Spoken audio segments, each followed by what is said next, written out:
Naranasan niyo na bang traidorin ng mga taong pinaka-malalapit sa buhay ninyo? Kung itatanong niyo po sa akin kung gaano kasakit, kulang pa yata kung sasabihin kong nakakamatay po sa sobrang sakit. Nakakadurog ng pagkatao.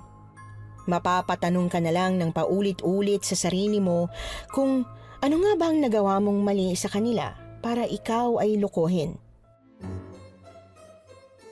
Ganyan po ang tema ng ating kwento ngayon. Pero bago ang lahat, kung bago ka pa lang dito sa channel, please like, subscribe, and hit the notification bell para updated kayo sa bawat kwentong ilalabas. May bago tayong storya 3 hanggang 4 na beses sa isang linggo. At ngayon, para sa tampok nating kwento.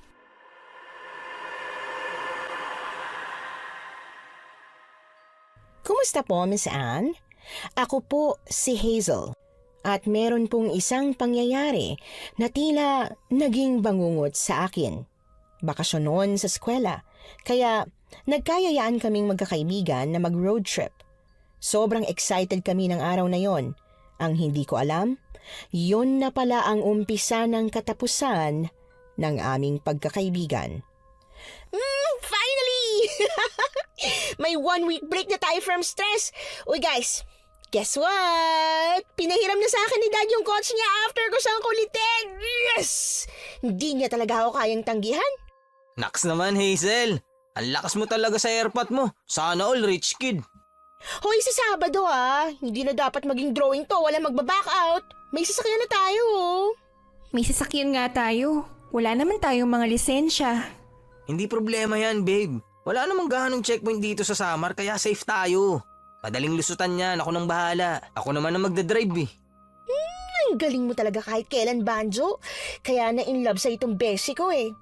Ay, by the way, Kara, natanong mo naman si Kenneth kung sasama siya? Chinachat ko siya, ayaw naman mag-reply. Pa-famous talagang isa na yun. Hindi pa nga eh. Pero di ba ang sabi niya baka hindi na siya makasama sa atin kasi may family reunion sila? OMG! Nakalimutan ko. Oo nga pala. Kaya nga, mas makakabuti ata kung wag na lang natin Huwag mo na lang talaga ituloy yung sasabihin mo, Kara. Kasi sabi ko lang, diba? Hindi na dapat drawing to. Itutuloy natin tong road trip kahit tayong 3 lang, okay? Matapos magsalita ni Hazel ay hindi na lamang ako umimik pa. Sa oras kasi na magsabi siya, kailangan yon ang mangyari. Sa aming magbabarkada, siya ang maituturing na leader. Lahat kasi kami ay sumusunod sa kanya. Siya ang may pera at siya ang may malakas na confidence. Kapag sinusubukan ko namang kumontra, desisyon niya pa rin ang nasusunod sa huli.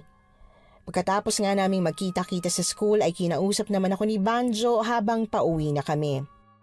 Uy, ano tong ayaw mo na namang sumama?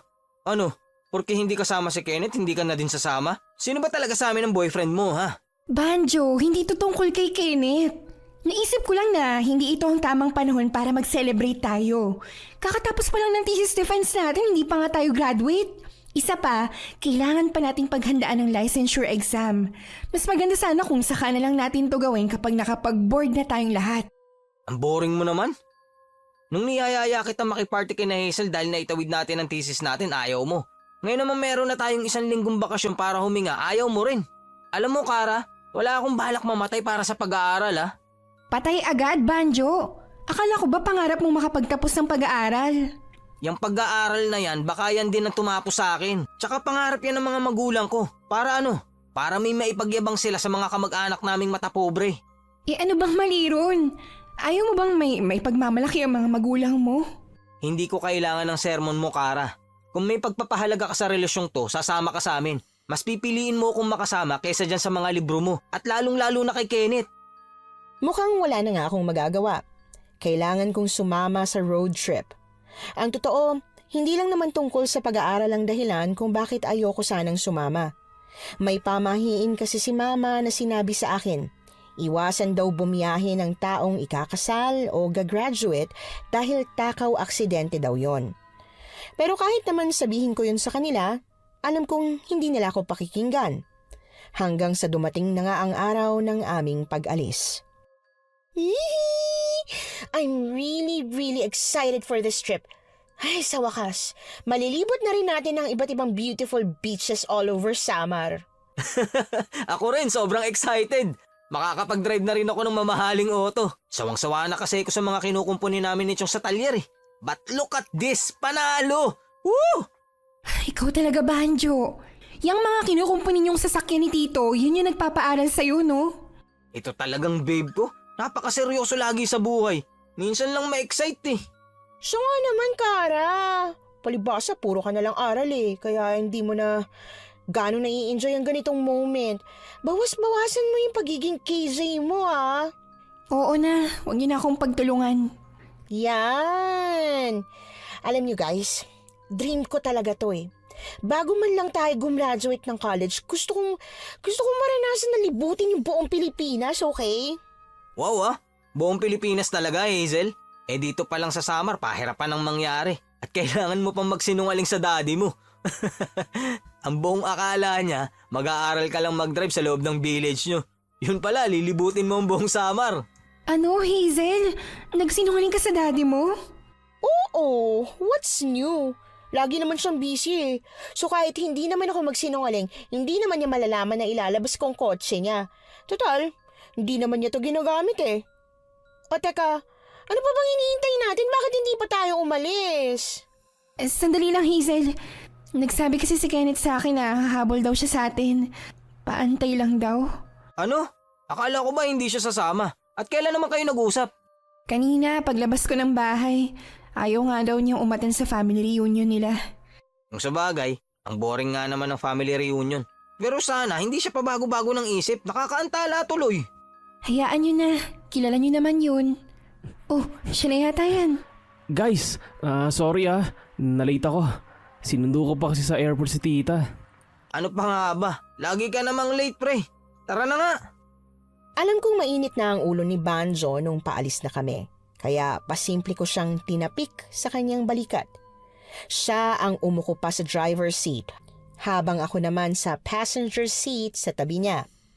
Sina Hazel at Kenneth naman ay nasa likurang bahagi ng upuan. Mahaba ang aming magiging biyahe at tila mas pinahaba pa yon dahil sa biglaang pananahimik. Hazel, gusto mo ng chichirya? No thanks. Ay, I'm on a diet. Ikaw, Kenneth, gusto mo? Sige, ano bang chichirya mo dyan? Gusto ko yung maanghang. Oh, ito, sakto. Ito lang ang spicy flavor dito eh.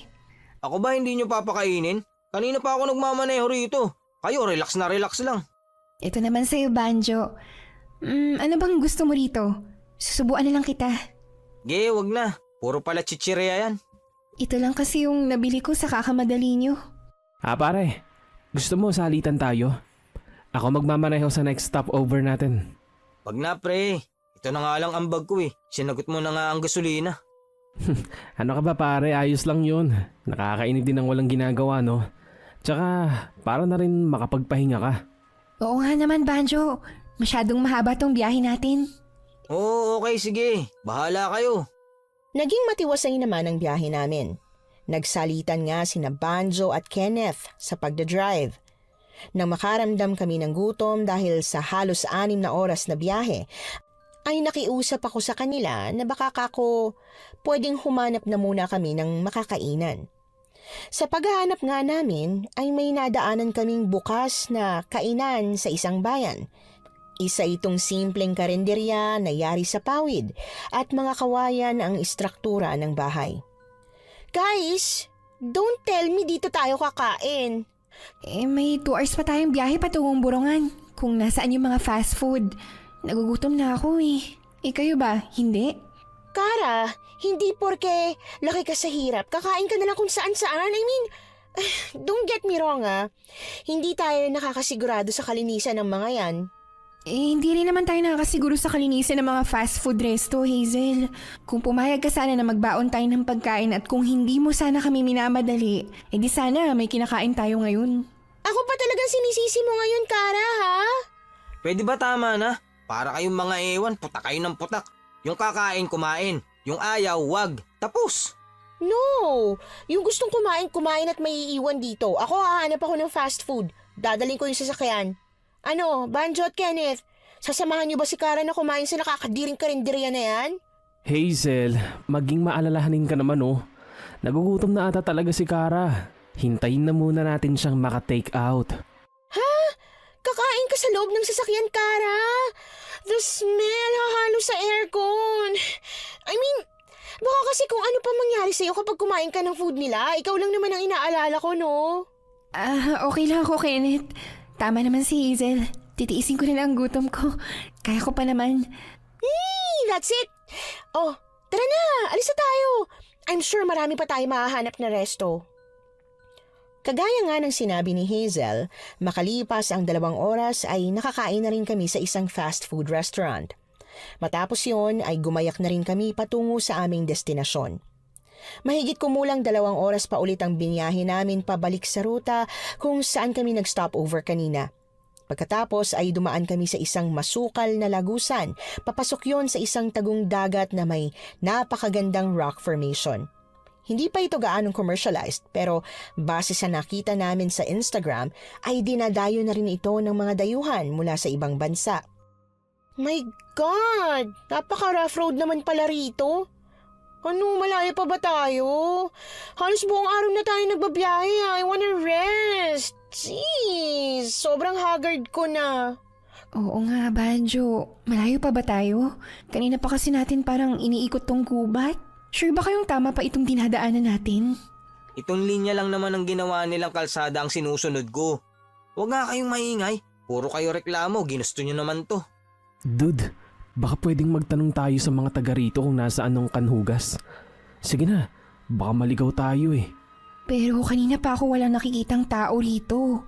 Pakiramdam ko talaga naliligaw na tayo. Eh anong tawag nyo ron? Ale! Makikisuyo lang. San ho ba rito yung barangay Kanhugas? Ale! Saglit lang! Nakakainis. Bingi yata yun eh. Sagasaan kita dyan eh. Banjo, pwede bang relax ka lang? Babain na lang kaya natin. Ihinto mo. Ako na ang kakausap. Mabuti pa nga. Kara, bilisan mo lang ha. Bakit sumika ka pa dyan? Magagabi na. Oo na, Hazel. Sige. Ale, pwede po bang magtanong? Mga turista ho kami at hinahanap namin ng barangay Kanhugas. Nasaan po ba banda rito yung beach resort? Mukha yatang naligaw kayo. Sabi ko na nga, be. Ay, Ale, saan po ba rito yung daan palabas? Patungo ako sa barangay Kanhugas. Wow, talaga ho? Kung gusto niyo po, sumabay na po kayo sa amin para hindi na rin po kayo mapagod sa paglalakad. Maaari ba? Opo. Sandali lang ho Guys, naligaw nga tayo. Pero itong si Manang papunta raw siya sa barangay Kanhugas. Isabay na kaya natin. Seriously, Kara? Magpapasakay ka rito ng stranger? Hey, chill lang Hazel. I think tama naman si Kara. Mas mapapadali ang pagpunta natin doon kung isasabay na lang natin si Manang. No, maglakad siya at susundan natin. Hazel, pwede ba kahit ngayon lang? Magkaroon ka naman ng onting konsiderasyon. Naliligaw na nga tayo, nag-iinarte ka pa rin. How dare you na sabihin nag-iinarte lang ako? Pwede ba tama na? Kaasar, nakakarindi na yung ingay nyo. Pagsabihan mo yung GF mo, Banjo pala desisyon. Kala mo naman sa kanya tong sasakyan.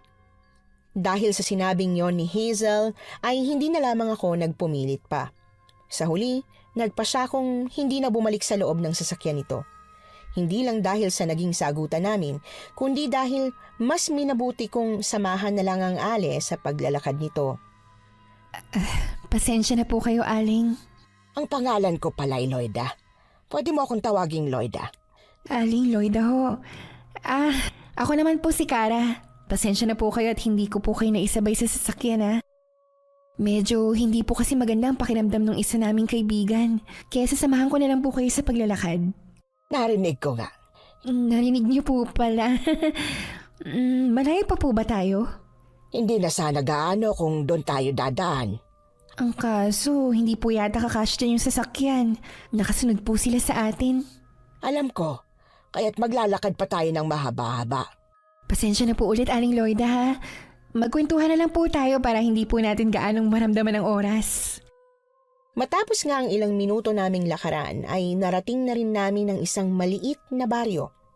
Sabi ni Aling Loida ay ito na raw ang barangay Kanhugas. Dito daw dumadaan ang mga turista bago makarating sa dagat. Napansin ko nga na puro mga kainan at tindahan ang nakapalibot sa lugar.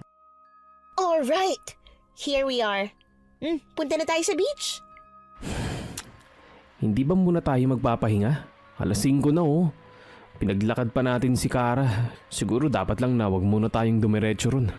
Ako dapat magsabi niyan eh. Babe, ayos ka lang? Ayos lang ako, Banjo. Nakatulong na rin sa akin ang paglalakad kasi nakapag-stretching ako. Pero tama naman si Kenneth, magpahinga na muna tayo. Okay, fine. E di magpahinga. Maghanap na kayo ng hotel, now na. Hazel, sa tingin mo ba may hotel sa ganitong lugar? Oh, anong gagawin natin? Alam nga namang matulog tayo sa sasakyan. Ay, sandali lang. Mari ba akong makasabat, mga ineng? Bakit po, Aling Loida? May hotel po ba talaga rito? Parang ganon na rin. Ang mga bahay kasi rito, binubuksan namin para tuluyan ng mga katulad niyong turista. Oh, ay, yun naman pala eh. Buti na lang po talaga nakilala namin kayo. Wait! Pwede ba, Kara? Don't get so excited. Ano ibig niyo sabihin bahay? As in, bahay na katulad ng mga yan? Pawid at plywoods lang? Hell no! Ay, Diyos ko, Hazel. Ano bang ine-expect mo nung mag-iya ka ng road trip? 5-star hotel at restaurant sa kalagitnaan ng gubat? Tas dagat at bundok pa? No, hindi naman sa ganun, no? Ang akin lang naman, yung bahay na safe tayo at hindi mapapasukan ng ahas. Ang ibig niya marahil sabihin ay konkretong bahay, may simento at maayos na bubong. Finally, Manang, nagkakaintindihan din tayo. Buti ka pa, hindi slow. Eh kung gayon, doon na lamang kayo sa akin tinitiran. Manang, are you sure your house is good? Makikita ninyo. Nagpasalamat akong hindi na nakipagtalo pa si Hazel. Siguro ay ramdam na rin nito ang pagod. Ayaw lang nito aminin dahil pinangungunahan ito ng kaartehan. Nang marating na nga namin ang sinasabing tahanan ni Aling Loida, ay hindi na nga nakapagreklamo pa si Hazel. Ang ganda po pala ng bahay niyo, Aling Loida. Oo nga oh, Aling Loida. Maganda tong bahay nyo ah. Salamat, pero hindi akin ito. Ako lamang ang inatasan na magbantay. Matagal nang nanirahan sa abroad ang tunay na may-ari nitong bahay. O siya, halina kayo at nang makapagpahinga na. Hey Kenneth, pwede bang ikaw na lang magbuhat ng luggage ko? Medyo nahihilo ako. Oh, shucks. Sige Hazel, ako na bahala rito. Akin na yung maleta ko, Banjo. Hindi naman gaanong mabigat to. Ge, gusto mo yan eh. Una na ako. Gusto ko nang matulog. Kapagod. Hali kayo sa loob. Pwede nyo nang ukupahin ang mga nakikita ninyong kwarto. Lahat naman yan ay bakante, kaya pumili na lamang kayo. Sige ho. Marami pong salamat, Aling Loida. Sige, magpahinga na kayo. Ipaghahanda ko na lang kayo ng makakain. Ay nako, Aling Loida. Hindi niyo na po kailangan gawin yan. Pwede naman tayong bumili sa mga kainan sa labas, diba, Hazel? Nag-take out tayo sa fast food. Yun na lang kainin natin. Ay, oo nga no. Yun na lang. Pare-pareho na nga kaming namili ng uukupahing kwarto. May pagka-old-fashioned na ang estilo ng buong bahay. Yari pa yun sa kahoy, kaya pakiramdam ko tuloy ay nasa panahon ako ng mga Kastila. At nung binuksan ko na ang aking kwarto, hindi nga ako nagkamali sa itsura nun. Nakakamangha sa sobrang makaluma. Sinubukan kong magpahinga sa kamang naroon pero ewan ko ba, hindi pa ako nakakailang minuto sa pagkakahiga ay hindi na ako mapakali. Bumangon na ako at lumabas ng kwarto. Hoy Kara, namamahay ka siguro no? Ako rin eh, hindi ko makuhang magpahinga. Gusto ko lumanghap ng sariwang hangin sa labas. Ano, sama ka? Sila Banjo ba tulog na? Eh ano pa nga ba, mamaya pa ang gising ng mga yon. Sila tong excited pumunta ng beach kanina eh, pero mas nauna pa sa atin matulog. Eh ikaw, bakit hindi ka pa nagpapahinga? Puro na nga ako pahinga sa kotse eh. Sabi ko nga kanina kay Banjo, salitan kami sa pagdadrive. Pero isang beses lang niyang pinatingin sa akin ng manibela. Pagpasensyahan mo na yun ha. Medyo ma-pride kasi yun. Di nga. Ano? Wala. Sabi ko lalabas muna ako para magpahangin at makita ang view. Ano, gusto mo bang sumama? Hindi na, Kenneth. Gusto ko munang ikutin tong bahay. Tsaka kung may ginagawa si Aling Loida, baka makatulong ako. Yun ba talaga ang dahilan? O ayaw mo lang na magising si Banjo na wala ka't malaman niyang magkasama tayo? Kenneth! Biro lang. Sige na, matulog ka na. Sleep well. Hindi ko na lamang pinansin pa ang hirit na yun ni Kenneth. Bukod sa pagiging magkapit-bahay namin, childhood best friend ko rin siya. Kaya nga hindi nalingid sa akin na noon pa man ay hindi na siya pabor kay Banjo bilang first boyfriend ko. Naunang nagkakilala sina Banjo at Kenneth dahil pareho sila ng varsity team na sinalihan. Umalis lang si Kenneth sa varsity upang mag-focus sa pag-aaral. Habang si Banjo naman ay nagpatuloy bilang varsity player para sa scholarship nito. Nang makaalis na nga si Kenneth, ay inumpisahan ko ng ilibot ang paningin ko sa bahay. Hanggang sa makarating na nga ako sa may bandang likod nun. Tinatawag ko si Aling Loida nang bigla na lamang akong mapatili dahil sa aking nakita. Anak ng... Ano ba yan, Kara? Natutulog yung tao. Ba't ka ba sumisigaw dyan? Banjo! Ano? Hey, what's that noise? Halika kayo rito sa baba! Ano ba kasi yan, Kara? Ang ingay-ingay mo. Tingnan niyo! Dali! Anak ng... Ano ba yan? Kadiri, bakit may ulo ng aso rito? Hindi ko alam. Basta pagpunta ko rito, nakita ko na lang yan. Anong ginagawa niyo rito, mga bata? Aling Loida. Ayan ba? Nilalangaw na pala siya. Pasensya na kayo, hindi ko pa naililibing si Bogart. Bogart? Nasa gasaan kagabi si Bogart, ang aso ko. Hindi ko napansin na sumunod pala siya sa akin nang pumunta ako sa bayan. Nahagip siya ng bus. Nagkandalasog-lasog ang ibang bahagi ng katawan niya. Pero sinikap ko pa rin na dalhin siya rito para dito ko na lang siya mailibing. Shucks, that is so gross. But hey, aso lang pala. Kung makasigaw ka naman, Kara, as if you're in hell. Storbo. Sorry, Hazel. Kahit naman ikaw, nagulat din sa nakita eh. Whatever, nawala tuloy yung antok ko. Nagugutom na ako, hindi pa ba tayo kakain? After natin makita yung bangkay ng aso? Really? Saka ka talaga nagutom? Ang arte nyo naman, aso lang yan. Habang nag-aasaran sina Hazel at Banjo patungong sala, hindi ko naman maalis ang aking paningin sa kasalukuyang ginagawa ni Aling Loida. Maya-maya ay bigla siyang napalingon sa akin na siya namang tahimik na ikinagulat ko. May problema ba, Ineng? Aling Loida, kailan niyo po balak ilibing yung aso? Nilalangaw na po kasi.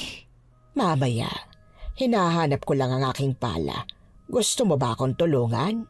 Oo, sige po. Wala naman po akong ginagawa. Mainam kong gayon. Saan niyo po mabalak ilibing yung aso? Kung gusto niyo, ako na po ang maghuhukay. Alam mo, para sa isang babae, masyado kang masipag. Bueno, naalala ko, doon ko lang iniwan yung pala. Doon na rin natin siya ilibing. Sumunod ka sa akin. Ang lawak po pala nitong likod ng bahay niyo, no? Oo, dati puno ito ng mga tanim na gulay at mga bulaklak. Ngunit, simula nung magkasakit ang may-ari ng lupaing ito, napabayaan na rin. Hindi niyo po ba hilig ang pagtatanim? Nako, hindi. Hindi naman ako mahilig sa gulay. Hindi siya masarap para sa akin. Uy, Kara, anong ginagawa mo dyan? Bakit ka naguhukay? Kenneth. Nakabalik ka na pala. Tinulungan ko lang si Aling Loida na mailibing tong aso niya. Kawawa naman. Oo, Sasha. Ako na dyan. Mas malaki pa nga itong pala kaysa sa kamay mo. Nang asar ka pa talaga, ha? Nakakatuwa naman kayo. Sa nakikita ko'y mukhang mahal nyo talaga ang isa't isa. Gaano na ba kayo katagal? Ay, naku, nagkakamali po kayo. Hindi po kaming dalawa. Best friend ko po si Kenneth at ang boyfriend ko naman po si Banjo. Yung lalaking kakagising lang kanina. Ganun ba? Hindi pa ako kailanman nagkamali sa pagtingin ko sa mga tao.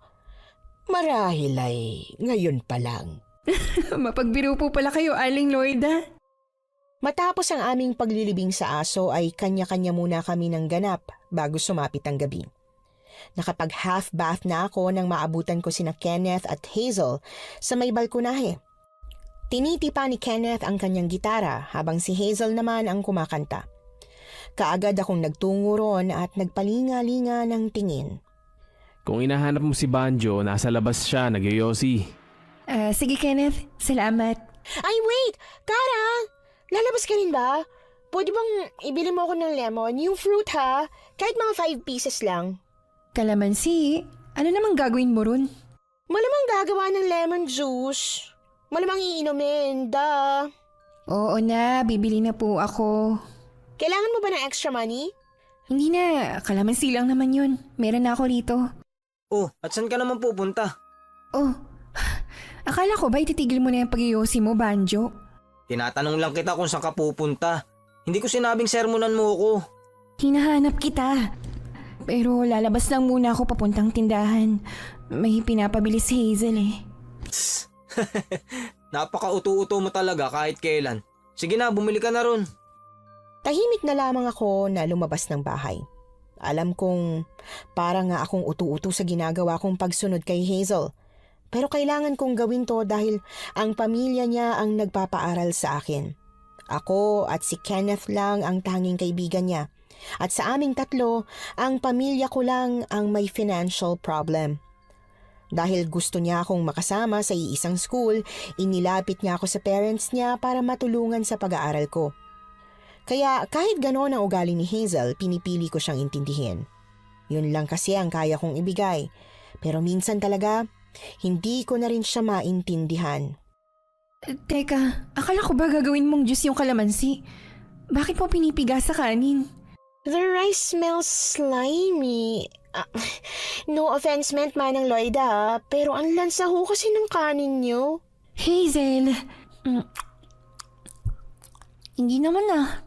Oo nga naman Hazel, hindi naman malansa. Kenneth, kinakampihan mo lang si Kara eh. Sus, hindi pa kayo nasanay dyan kay Hazel. Hindi pa yata pinapanganak yan, maarte na. Excuse me? Para namang nandun ka nung pinanganak ako, no?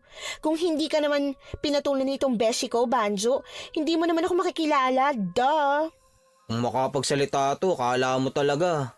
Shut up, okay? Hoy, tama na nga yan. Mahiya nga kayo kay Aling Loida. Nakakatuwa kayong magkakaibigan. Tila ba walang kahit anumang makabubuwag sa inyong samahan? Nako, akala nyo lang po yun, Aling Loida. Bakit, Kenneth? Sa tingin mo ba may makakasira ng pagkakaibigan natin? Wala naman Banjo, ano ka ba? Binibiro ko lang si Aling Loida, no? Tsaka natural lang naman sa magkakaibigan ang hindi pagkakaunawaan, di ba? Kasi magkakaiba tayo ng personalities, di po ba? Oo, hindi tayo pare-pareho. At yun ang kagandahan ng pagsasama. Siya nga pala, masarap itong manok na dala ninyo, ha? Opo, Aling Loida. Kaya yan lang ang tinake out namin tapos hindi man lang niya ginagalaw. Alam mo, Kara, kanina mo pa pinapakailaman ng pagkain ko. Sa ayoko nga muna kumain yan. Bakit yan ang pinush mong i-take out natin? Hindi mo naman pala kakainin. Fine. Akin na nga yan na magtigil ka na.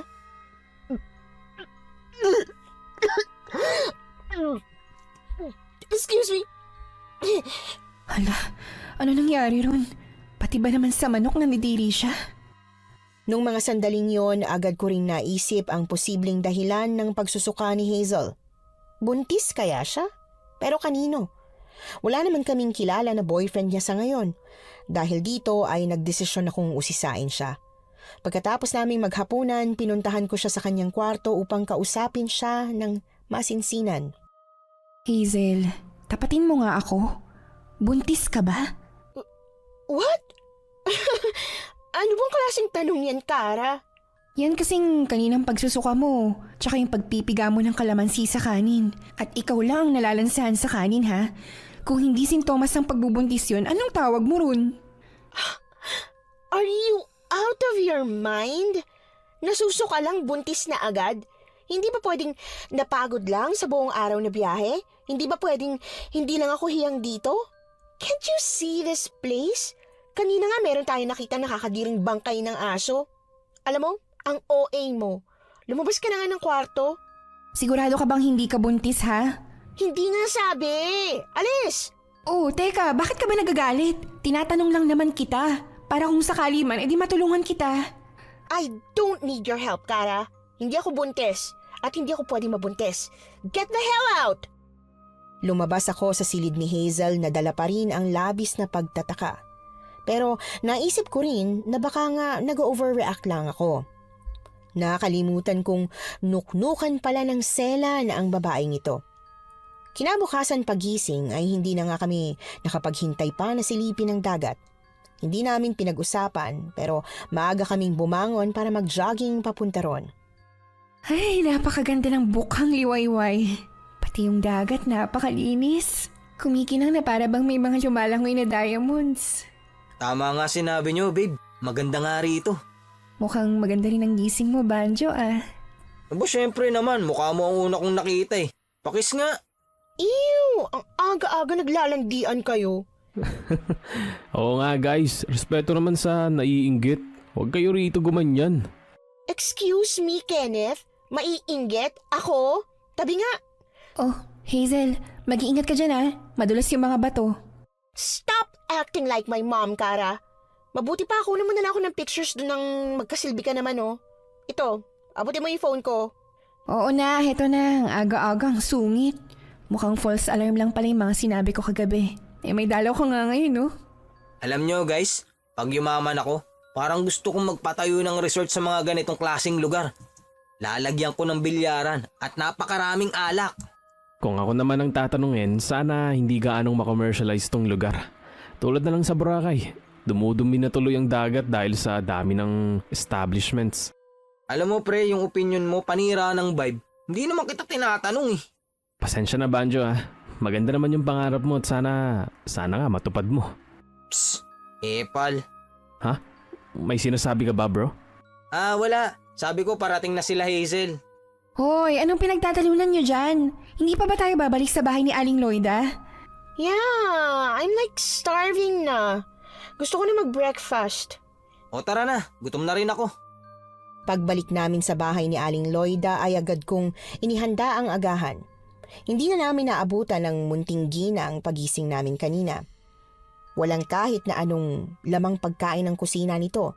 Kaya bago ako makabalik sa bahay ay nagpaiwan muna ako upang bumili ng lulutuing itlog. Isinabay ko na rin ang tinapay at powdered milk. You know what? Parang hindi ko na kayang tumagal dito. Gusto ko na umuwi. Ano? Eh di ba, ikaw tong excited na excited mag-road trip, tapos uwing-uwi ka ngayon. Look, Banjo, I wasn't expecting this, okay? This old house, this silly food, and this... I don't know. My feelings are getting heavier. Gusto ko na umuwi. Pansin ko nga, Hazel. Kanina mo ba hindi ginagalaw yung pagkain mo? Eh kasi hindi magandang pakiramdam ko, Kara. Don't you get it? O sige. Guys, paano kung bumalik na tayo sa city? Kayo, sa akin okay lang. Excuse me. Huh? Sumusukan na naman siya? Kagabi nga, pinuntahan ko siya sa kwarto niya para kumustahin. Baka kasi kako kung Banjo, Kenneth, ano kaya kung dalhin muna natin siya ngayon sa ospital sa bayan? Sige, ako na magmamanayo. Ako na pre, trabaho ko yan.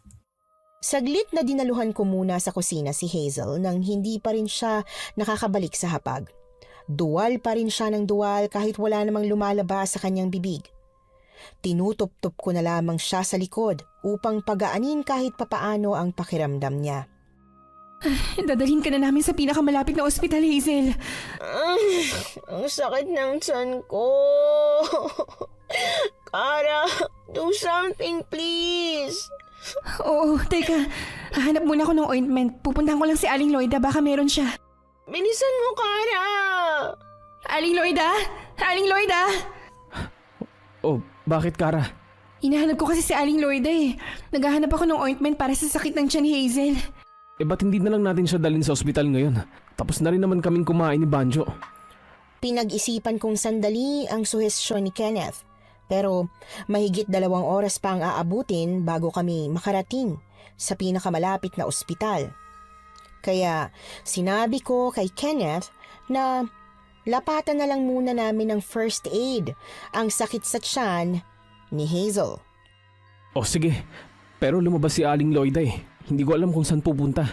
Kenneth, wala na tayong choice. Halika na. Mabuti pa ikaw na lang pumunta sa loob. May iwan ako rito sa labas ng pinto para magbantay. Baka kasi biglang dumating si Aling Lloyda. Pumasok na nga ako sa kwarto ng ginang. Kaagad akong naghanap ng ointment na pamahid sa tiyan. Binuksan ko ang nag-iisang aparador doon. Bagamat halatang luma na ito, hindi ko pa rin inaasahan na magiging malakas ang tunog noon sa pagpihit ko. Doon, lumantad sa akin ang hile-hilerang mga garapon. Ang iba ay kalahati na lang ang laman, habang ang iba naman ay puno pa. Hoy Kara, matagal ka pa ba? Baka dumating na si Aling Lloyda eh. Baka mahuli tayo. Sandali lang, Kenneth. Hindi ko alam kung saan dito eh. Ay, bahala na. Oh, ano yan? Parang langis sa ewan. Feeling ko pampahid naman siya. Sige, labas na. Isasara ko na tong pinto. Hey, saan ba kayo galing? Iniwan niyo ako ha? Naghahanap nga ako ng ointment, diba? Akin na nga. Iangat mo na yung damit mo. Ew, what's that? Ano gagawin mo? E di hihilutin natin yung tiyan mo. No, ayoko. Malay ko ba kung saan mo kinuha yan? Kadiri, baka yan pang ikamatay ko? Alam mo, Hazel, hindi ko na alam kung ano talagang gagawin ko sa'yo eh. Namimilipat ka na nga sa sakit ng tiyan. Basta, ayoko nga niyan. Titiisin ko na lang to. Ay, ano? Punta na lang tayo ng ospital? Baka matuluyan ka pa rito eh. Oo nga naman Hazel, let's go. Naghihintay lang si Banjo sa labas. Sa huli, ay napilit din namin siya na madala sa doktor. Labis na talaga akong nag-aalala sa kalagayan ng kaibigan ko. Tiniis niya ang sakit hanggang sa marating na nga namin ang isang maliit na ospital sa bayan. Naiwan kami sa labas ng clinic kung saan siya nagpapacheck up. Matapos nga siyang matingnan ng doktor, agad kong napansin na tila tulala na siya paglabas niya ng silid. Oh, bakit Hazel? Kamusta? Anong sabi ng doktor? Nothing. Over-fatigue lang daw. Kailangan ko lang daw magpahinga. Let's get out of here. Oh, sige Banjo, pakihanda na lang ang sasakyan. Oh, Kenneth, saan ka galing? Wala. Sumaglit lang ako sa market para sa kakainin natin. Nilagay ko na dun sa compartment. Ano, aalis na ba tayo? Hazel, ano, okay ka na ba? Yeah, I'm fine. Let's go home. Let's go back to Tacloban na. Oo, uuwi na tayo Hazel. Pero kailangan muna nating balikan ang mga naiwan nating gamit sa bahay ni Aling Lloyda. What? Okay, fine. Dahan-dahan. Nilalamig ka ba? Gusto mo, patayin na lang natin tong aircon ng sasakyan. No, it's okay. I got my jacket naman. Jahe naman oh. Ano bang klaseng road trip to? May sinasabi ka ba, Banjo? Pwede ba mag-drive ka na lang dyan? Alam mo Hazel, pwede ka namang umuwi. Pero maiiwan kami rito nang ma-enjoy naman namin ang bakasyon. Ganon? Ikaw? Gusto mo ba, Kara? Kenneth? Kahit si Kenneth na lang ang isama mo. Siya na ang mag-drive nitong kotse mo. Maiiwan na lang kami ni Kara rito. Oh, really, ha? Ang sabihin mo, gusto mo lang makaisa kay Kara. Ano naman, boyfriend niya naman ako. Wala ka nang pakialam kung anong gagawin namin dito. Hoy, Banjo! Tumigil ka nga dyan! Ay, huwag mo na lang pansinin yung mga sinabi niya. Nandito na tayo. Now, get out of my car, Kara. Hazel? Look, I can't bring my luggage. Nahihilo ako. Kaya pwede ba? Pakitulungan ako mag-impake nung gamit ko doon. Tapos, dalhin mo na lang dito. Pwede ba yon, ha? Sige, ako na ang bahala. Dito ka na lang. Great. Thank you. Kenneth, pwede bang pakisamahan na lang si Kara na dalhin yung mga gamit namin? No prob. Noong mga sandaling yon, wala akong kaalam-alam na may nangyayari na pala sa pagitan naming magkakaibigan. Pareho kaming naging abala ni Kenneth sa pag-iimpake ng kanya-kanya naming mga gamit. Pagkatapos ay sinunod naman naming iligpit ang mga gamit ni Hazel sa silid nito. Kalalabas lang namin ng silid nang makasalubong namin si Aling Lloyda sa sala. Dala nyo na ang mga gamit ninyo. Uuwi na ba kayo? Oho, Aling Lloyda. Masama na po talaga kasi ang lagay ng kaibigan namin. Kailangan na po namin siyang iuwi sa Tacloban. Siya nga po pala. Ito po yung bayad namin sa pagstay namin dito. Maraming salamat po sa pagtanggap sa amin sa bahay ninyo. Hindi niyo ako kailangang bayaran. Ay naku, Aling Loida, sa inyo na po talaga ito. Tanggapin niyo na ho. Hindi ko kailangan ng pera niya. Sige na, makakalabas na kayo. Oo nga po, Aling Loida, wag po kayong mag-alala. Mayaman yan si Hazel, sa kanya po galing yung pera eh. Ibang klase talaga tong si Aling Loida. Ayaw tumanggap ng bayad. Akala ko pinapirahan niya itong bahay sa mga turista. Well, nasabi niya nga na dati siyang caretaker lang sa bahay na to. Baka yun ang dahilan kaya ayaw niya tong pagkakitaan. Siguro nga. Teka Kara, bakit wala sila rito? Sa pagkakasabi niyo ni Kenneth, sakto rin na nakita ko ang figura ni na Hazel at Banjo na tila ba nagtatalo sa likod ng isang malaking puno. Medyo malayo ang distansya namin sa kanila, kaya hindi nila kami napapansin. Wala sa loob na tahimik at dahan-dahan akong nagtungo doon. Hindi pa man ako tuluyang nakakalapit ay dinig ko na ang malinaw na pag-uusap nila. Ang kapal ng mukha mo! O bakit? Paano ka nakakasiguro na akin nga yan? Huwag mo akong binablackmail. How dare you! Alam mo first time ko yon and I did it with you, you jerk!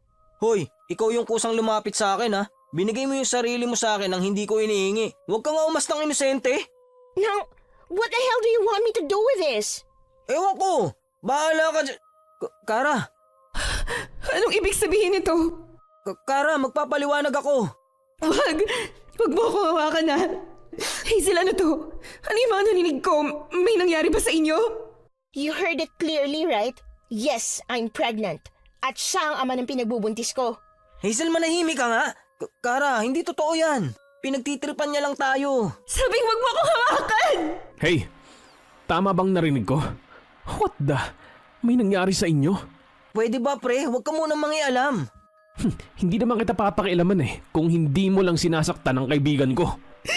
Hazel! Totoo ba yung mga sinabi mo? Hazel! Sabihin mo sa akin, nagbibiro ka lang, di ba? No, Kara, it wasn't a joke. Ang hirap sa'yo para kang tanga eh. Nasa harap mo na, ayaw mo pang paniwalaan. Bakit? Hindi mo ba ine-expect na magagawa kang lokohin ni Banjo? Well, wala sana akong balak aminin. Kaya lang, ang galing nitong BF mo. Balak niya akong talikuran just to protect his relationship with you. Hazel! Kara, huwag mong paniwalaan yung mga sinasabi niya. Gusto niya lang tayong sirain. Oh, come on, Banjo. Can't you be a man enough? May nangyari sa atin. Yes, Kara, you heard it. Naalala mo? That night, yung party sa bahay namin. Pagkatapos ng defense ng thesis natin, hindi ka nakapunta, di ba? Kasi wala kang ibang inatupag kundi ko usapin ang libro. But that night, Kara. Tama na! Tama na! Ayoko na marinig! Hindi ko alam kung saan ka humuhugot ng lakas sa loob para sabihin sa akin yung kababuyan ninyo! All this time, tiniis ko yung ugali mo dahil kaibigan kita, Hazel!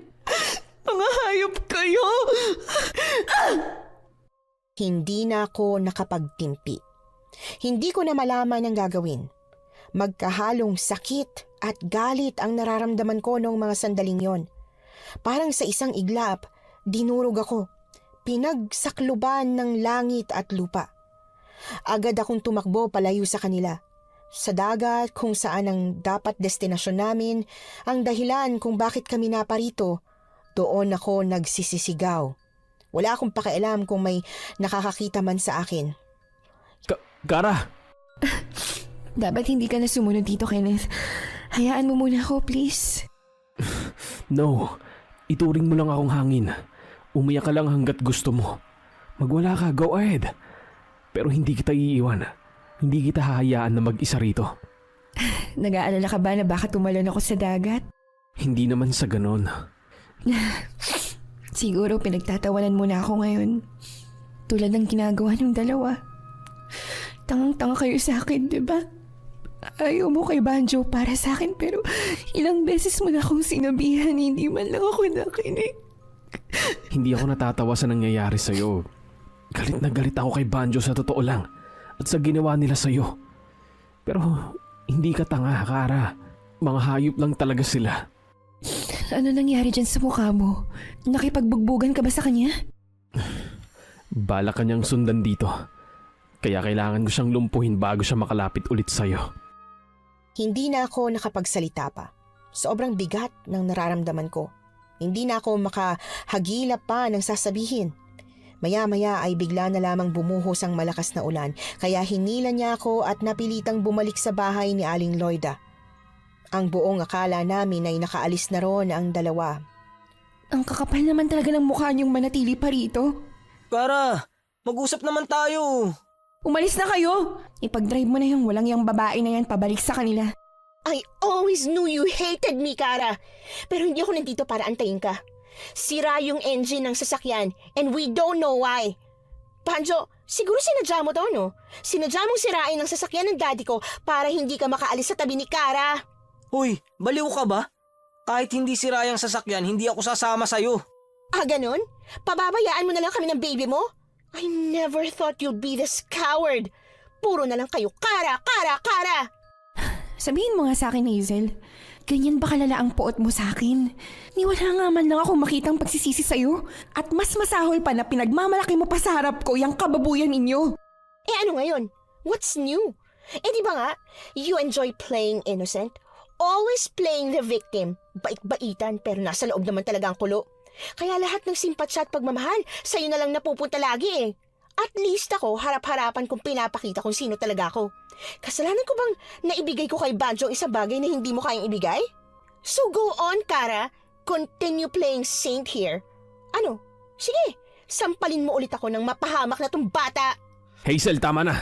Kayo na nga tong nanloko, kayo pa tong maangas. Banjo, simula ngayon, hindi ka na pwedeng lumapit pa kay Kara.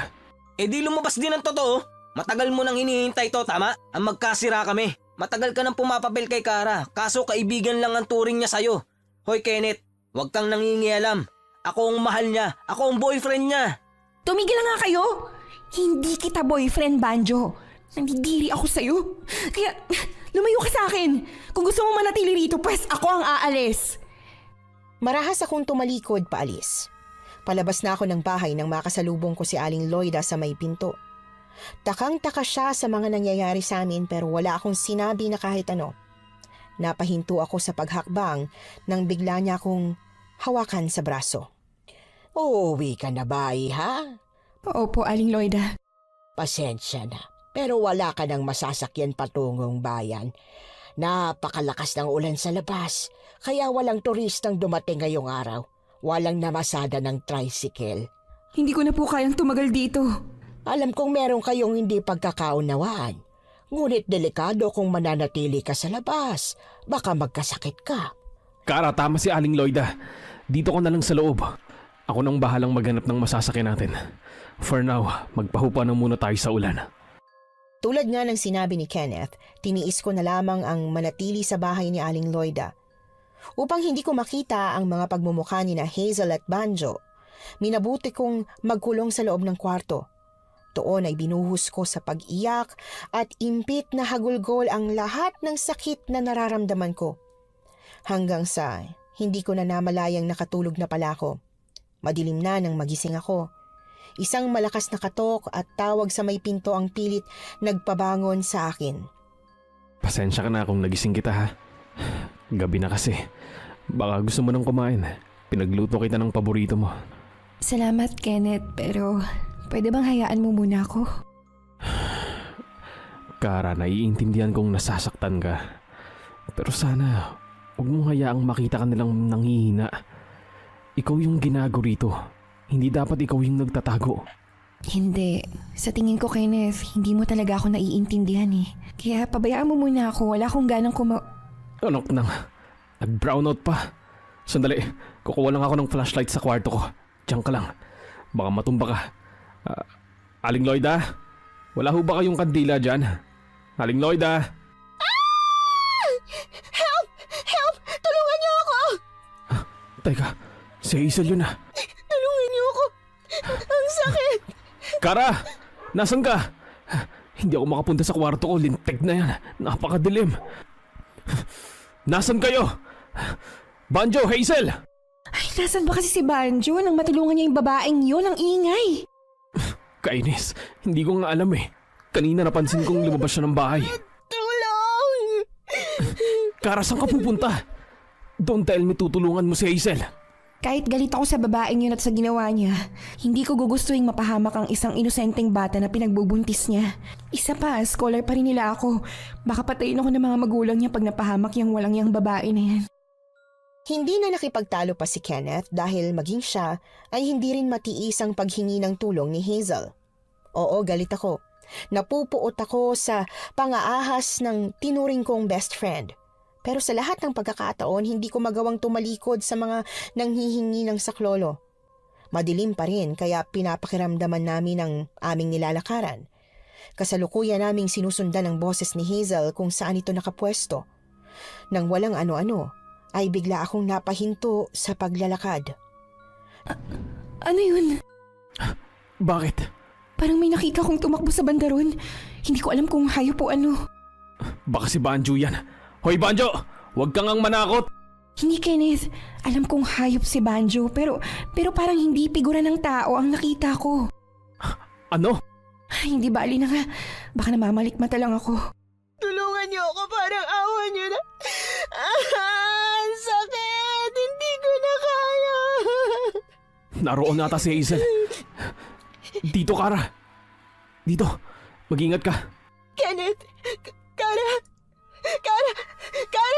Help me! Hazel! Kara! Tulungan mo ako! Kara!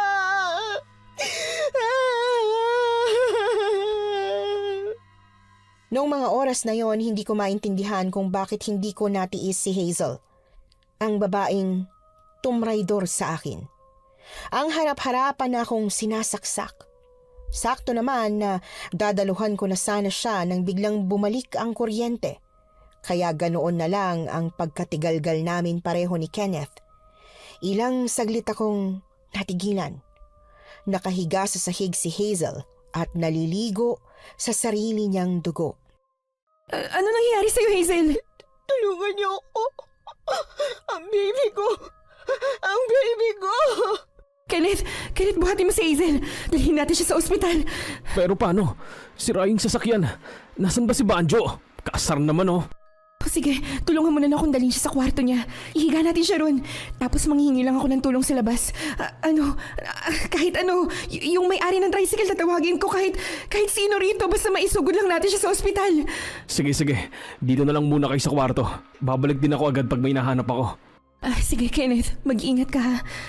Hazel, nilalamig ka ba?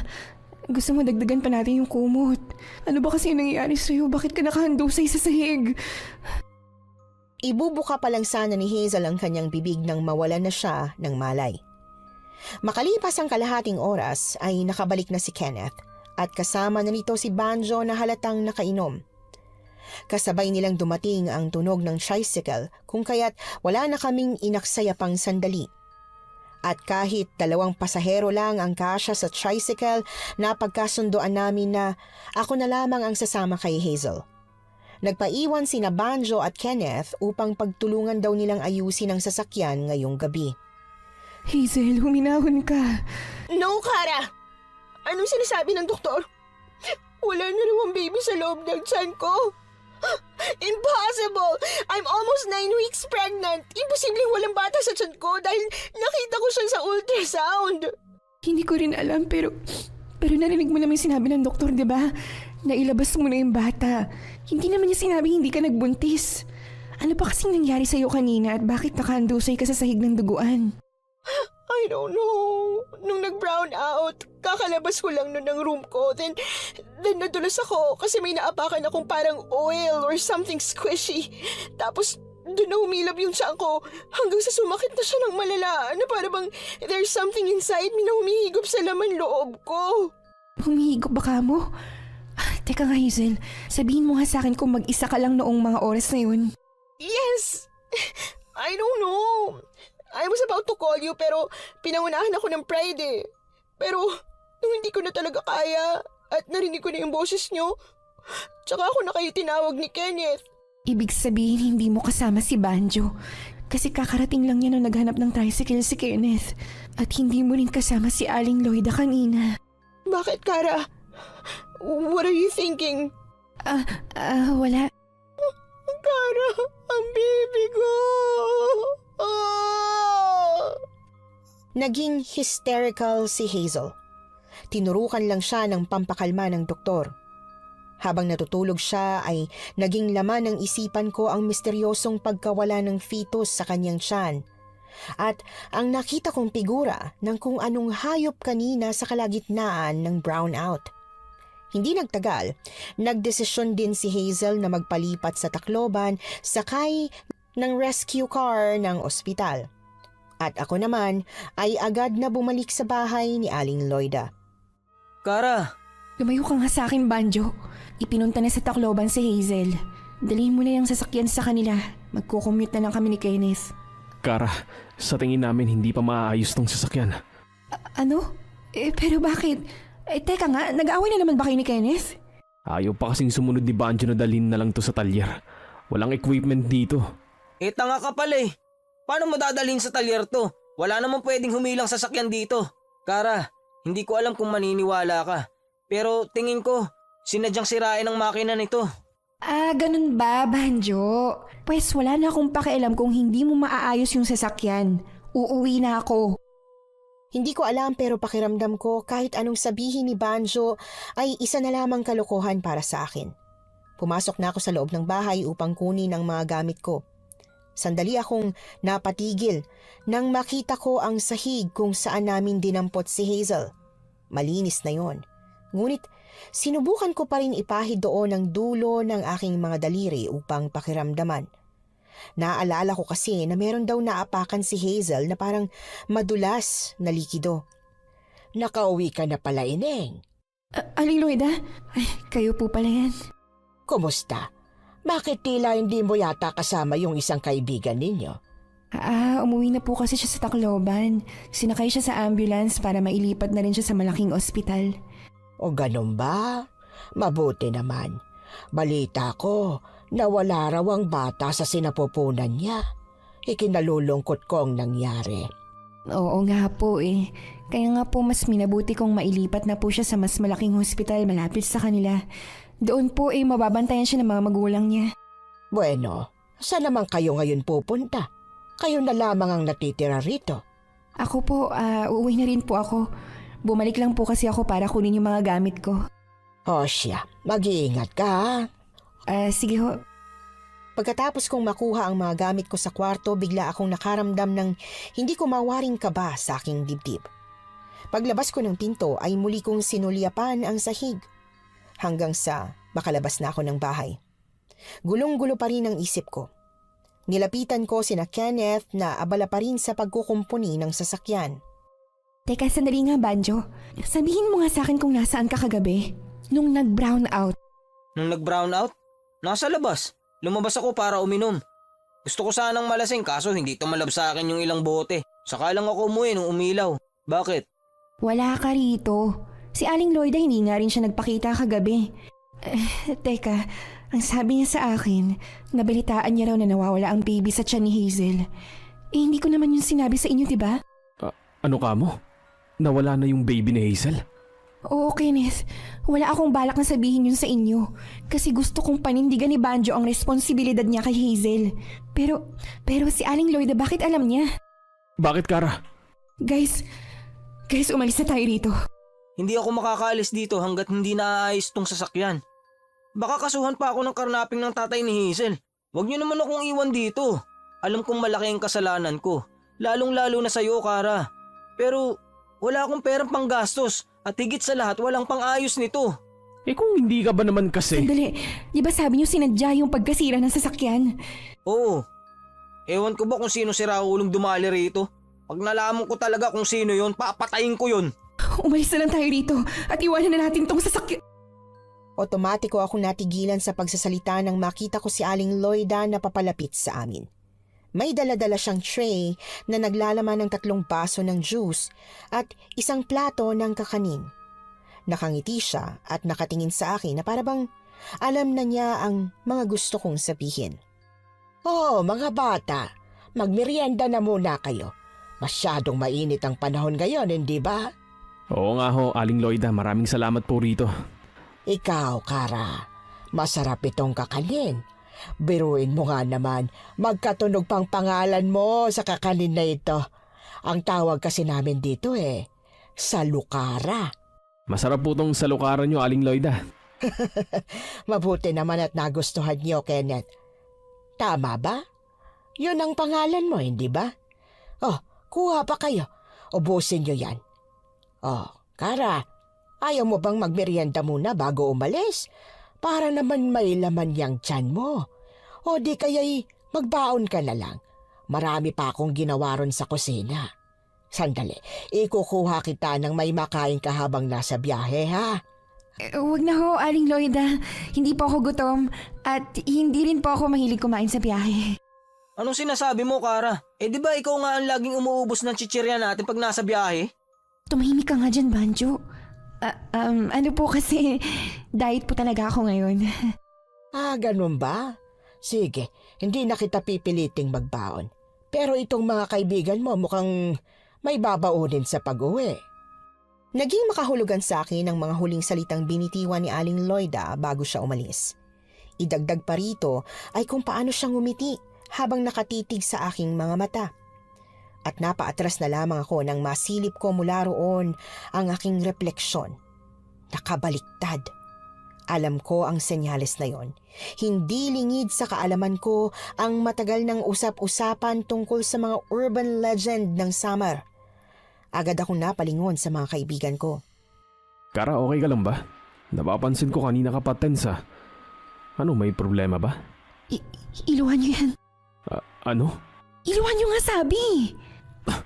Ano ba kasing problema? Kenneth, Banjo, wag na kayong kumain ng kahit anong manggagaling kay Aling Loida. Kailangan na rin nating umalis dito ngayon din. Saka ko na lang ipapaliwanag. Halina kayo. Pero hindi nga natin pwedeng iwan tong sasakyan. Ipakuha na lang natin yan sa car shop. Hindi, maaayos din naman namin to ni Banjo. Ayoko rin naman tong sasakyan iwan dito, no?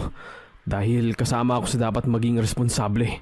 Konti na lang naman matatapos na rin kami. Makakaya niyo ba yung ayusin ngayong araw? Ngayong araw? Oo, Kenneth. Kailangang umandar na yan bago sumapit ang gabi. Ayoko nang maabutan pa ng dilim dito. Hindi ako sigurado kung maniniwala sila pag sinabi kong aswang si Aling Loida.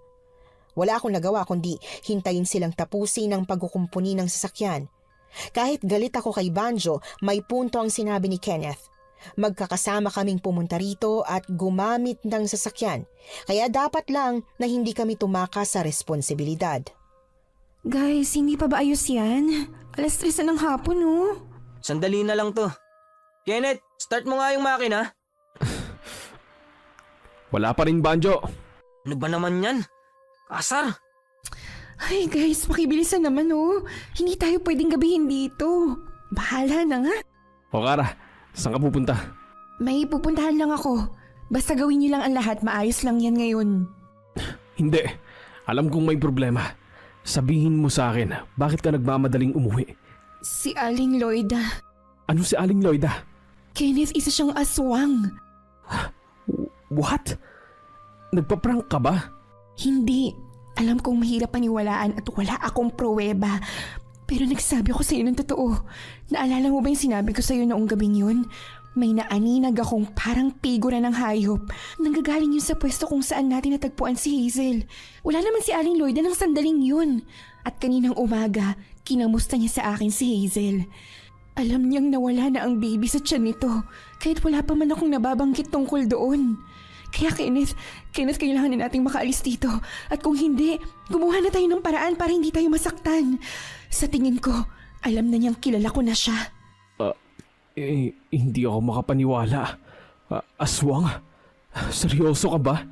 Hindi ako nagsisinungaling, Kenneth. Hindi ako nag-iimbento. Alam kong hindi ka nagsisinungaling, Kara. It's just that ano pong plano mo? Sa totoo lang, hindi ko pa din talaga alam. Natatakot ako. Pero kailangan nating protektahan ang sarili natin habang hindi pa naayos ang sasakyan. Hanggang hindi pa tayo nakakaalis dito. Sige. May naisip na ako. Banjo, sandali lang. Sasamahan ko lang si Kara. Hoy, anak lang, saan kayo pupunta? Kung kailang nagmamadali eh. Kaagad na kaming nagtungo sa likod ng bahay. Naging maingat ang aming bawat galaw. Panay ang silip ko sa loob para hindi kami mahuli. Nang masiguro namin na wala sa kusina ang ginang, ay kaagad na kinuha ni Kenneth ang patalim na nakasabit sa dingding. Malapit ng dumilim.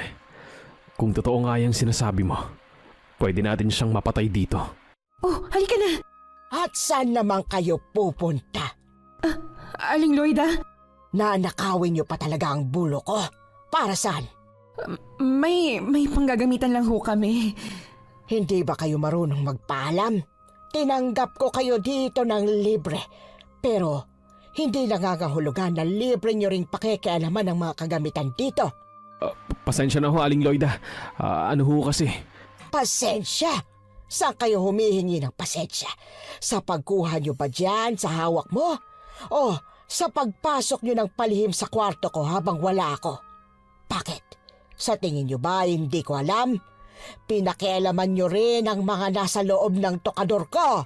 Oo, ginawa nga namin yon. Kara! Hayaan mo ko, Kenneth. Mabuti pa't sabihin na lang natin sa kanya na alam na natin ang totoo.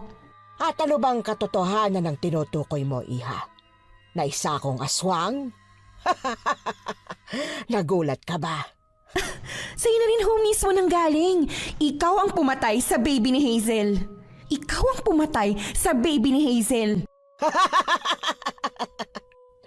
Hindi ako nagkamaling kinupkup ko kayo rito.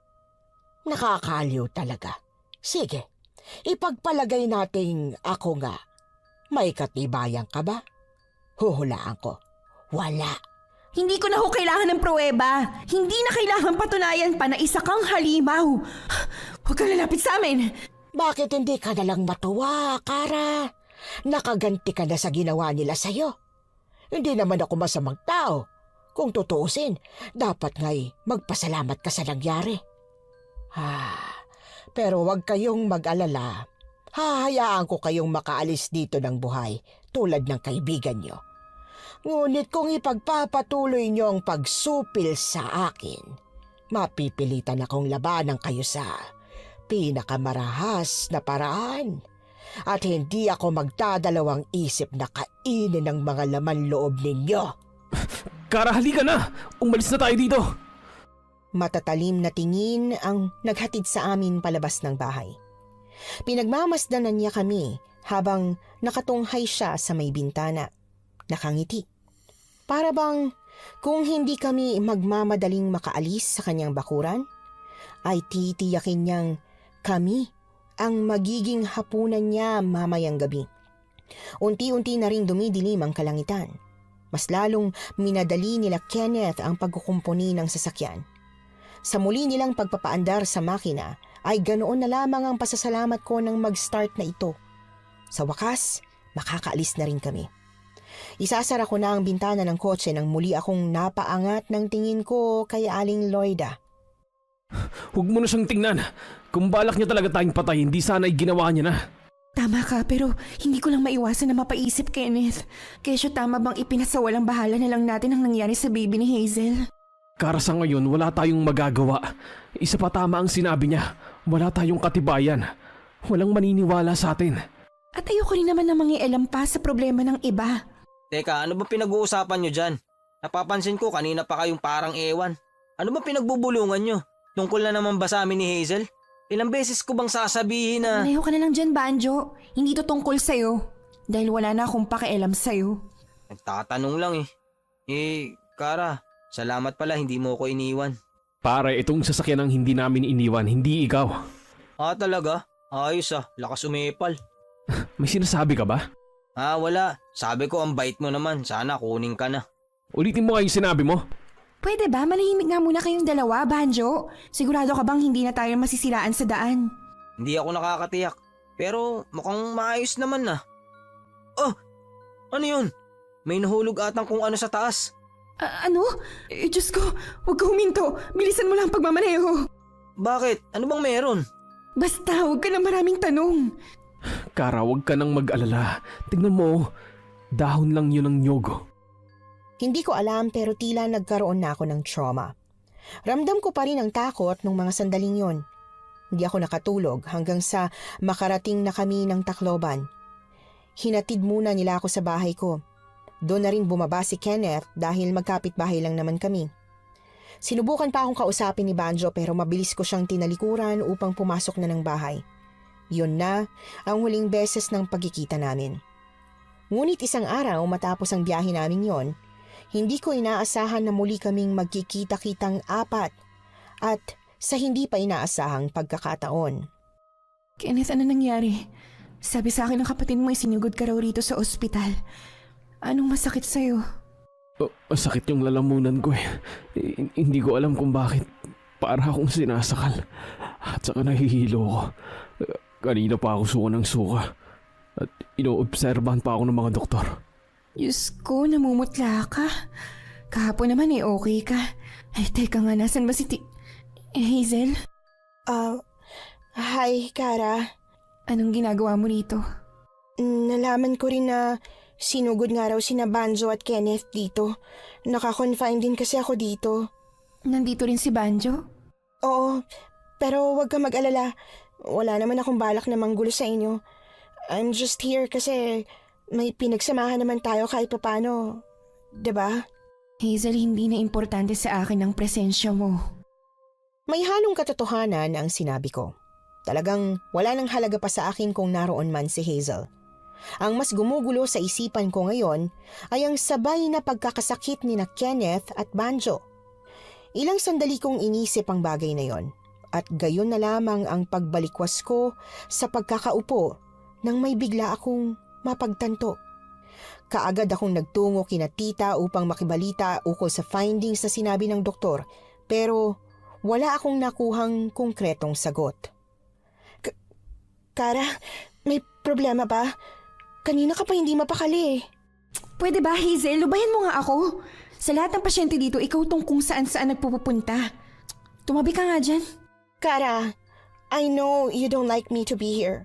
But I realized something else. Hazel, wala akong pakialam sa drama mo.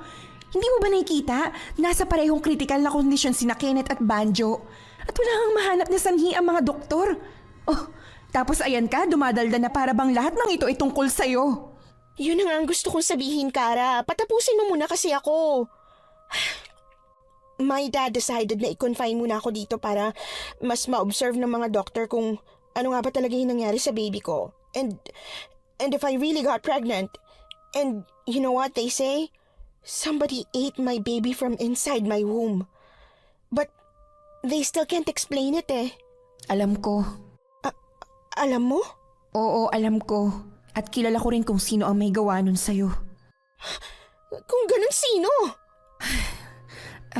Ano kasi, sa ngayon, kailangan muna nating mailigtas sila Kenneth, Hazel. Kung talagang nag-aalala ka sa mga kaibigan natin, tulungan mo kong makahanap ng albularyo. Albularyo? Ano bang pinagsasasabi mo, Kara? Okay, eto. Look, ang taong pumatay sa baby mo at ang rason kung bakit nandito sa ospital sila Kenneth, iisa. Si Aling Loida. Siya yung aswang. Bago kami nakaalis doon, nakakain muna kami ng ilang minuto niyang pagkain. Kaya sa tingin ko, yun lang ang tanging pagkain na sinadya niyang lagyan ng yanggaw. Nasa iyo na kung paniniwalaan mo ko o hindi. Pero naubusan ako ng oras, Hazel. Kailangan ko na humanap ng tao na kayang tanggalin kung anumang inilagay ng babaeng yun sa katawan nila. Dahil hindi ko magagawang ilabas ng ospital sina Kenneth, ipinasama sa akin ni Hazel ang kanyang driver at sasakyan upang maghanap nga ng albularyo.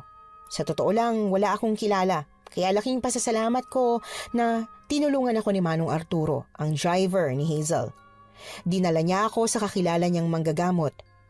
Nung una ay nahirapan kaming kumbinsihin ito na sumama sa amin. May katandaan na rin kasi ito, kaya hindi rin sumang-ayon ang pamilya nito. Ngunit matapos akong magmakaawa para sa buhay ng mga kaibigan ko, sa huli ay napapayag din namin na ang mga ito. Kamusta na yung pakiramdam mo, Kenneth? Buti at nagising ka na. Maayos-ayos na. Ano bang nangyari? Nagkakagulo yung mga doktor at nurses sa labas ng kwarto kanina. Ha? Talaga? Pero bakit? Kasi pansamantala kong isinarado tong kwarto mo habang nagwawala ka. Buti na lang naabutan ka namin habang hindi ka pa natuturukan ng gamot ng doktor. Tuluyan na palang natanggal ng albularyo yung yanggaw sa katawan mo. Matapos mong maisuka yung napakaitim na bagay na yun, doon ka na nawalan ng malay. Yanggaw? I never thought na totoo pala yun. Tulad ni Kenneth, gumaling na rin si Banjo. Halos magkasabay pa kaming apat na magtungo sa parking lot ng ospital. Lahat pauwi na. Lahat pagod. Kaya tanging tinginan na lamang ang namagitan sa amin na dating magkakaibigan. Hindi na ako kinulit pa ni Hazel mula noon. Maging si Banjo na blinak ko na sa lahat ng social media accounts ko, hindi na rin ako ginambala pa. Hindi na ako nakarinig ng kahit na ano mula sa kanila. Kaya tanging panahon na lamang ang makapagsasabi ng lahat. Hey, congrats! Teacher ka na. Uy, hindi pa no? Uy ka. Kailangan ko munang maipasa tong licensure exam. Naku, sigurado yan. Ikaw pa ba? Basic lang yun sa'yo. Ang taas talaga ng kumpiyansa mo sa akin ano? Napipressure tuloy ako. Ngayon ka pa pinanghinaan ng loob ah. Nagawa mo na ngang mailigtas ang buhay ko. Tapos sa board exam lang panghihinaan ka. Kenneth, nasasabi mo lang yan kasi hindi ka average learner na katulad ko. Ikaw kahit hindi ka nagsusunog ng kilay, nagtatap ka. Minamak mo na naman ang makapal kong kilay eh. Oh, bakit bigla kang nanahimik dyan? Nakatutok na naman ang cellphone mo. Baka si Banjo na naman yung kausap mo ah. Sira. Halika, tingnan mo to. Niresearch mo yung bahay na tinuluyan natin? Oo, pero wala akong mahanap na details sa Google. Tapos nakita ko tong post na to sa Reddit.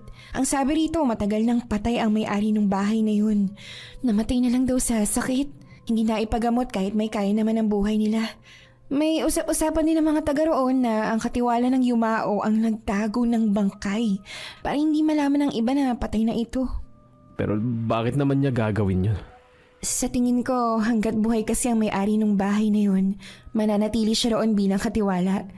Pero ang pinagtataka ko lang, ni isa ba sa mga kamag-anak ng may-ari, wala man lang nag-claim?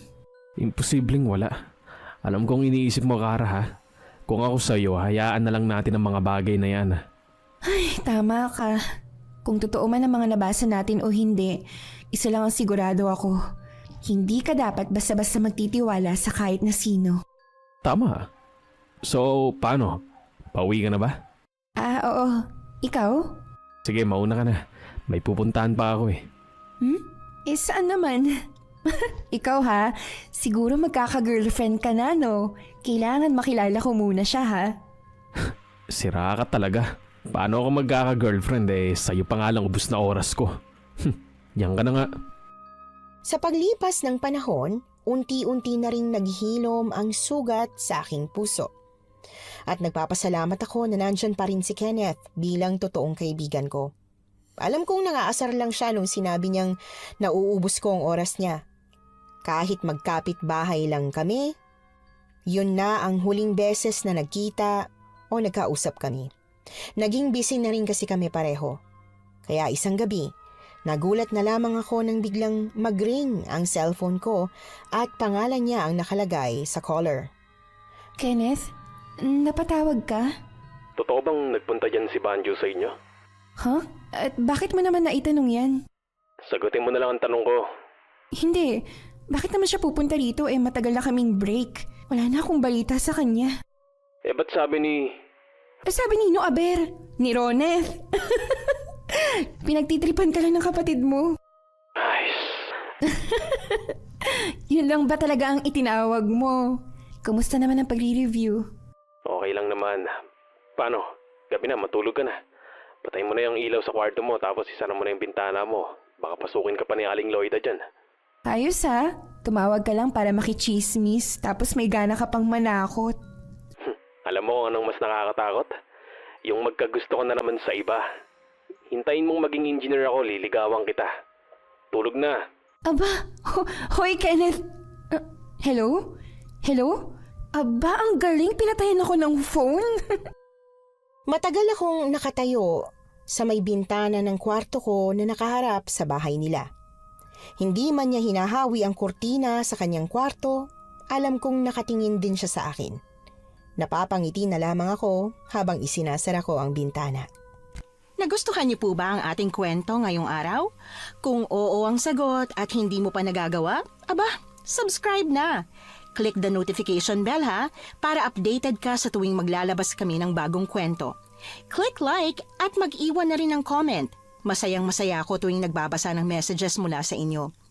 At kung may sarili kayong karanasan na gusto nyong ibahagi sa amin, email lang sa missanhorrorstories@gmail.com.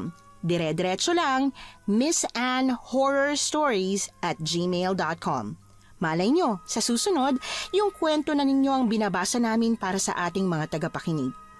Hanggang dito na lamang muna at muli po, ito po ang inyong si Miss Anne. Nagpapasalamat sa inyong patuloy na pagmamahal at pagsuporta.